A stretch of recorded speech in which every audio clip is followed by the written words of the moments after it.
সালমান খানের বাড়িতে গুলি, পুলিশি হেফাজতে অভিযুক্ত ব্যক্তির আত্মহত্যা।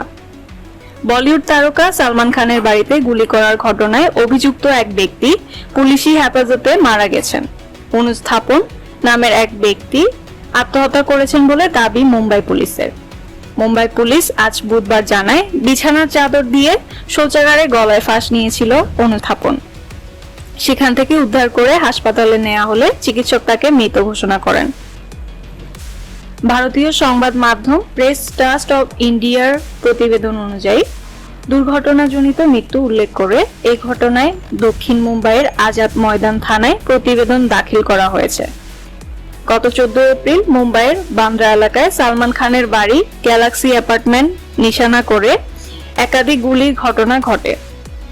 এরপর ভিকি গুপ্ত ও সাগর পাল নামে অভিযুক্ত দুই বন্দুকধারীদের গ্রেপ্তার করে মুম্বাই পুলিশ। দুই বন্দুকধারীকে অস্ত্র সরবরাহের অভিযোগে পাঞ্জাব থেকে অনুজ থাপন ও সোনু সুভাষ নামের আরো দুই ব্যক্তিকে গ্রেপ্তার করা হয়। এরপর থেকে তারা পুলিশ হেফাজতে ছিলেন। মুম্বাই পুলিশ জানিয়েছে, গুলির ঘটনার আগে 4 বার সালমান খানের বাড়িতে গিয়েছিলেন অভিযুক্ত দুই বন্দুকধারী।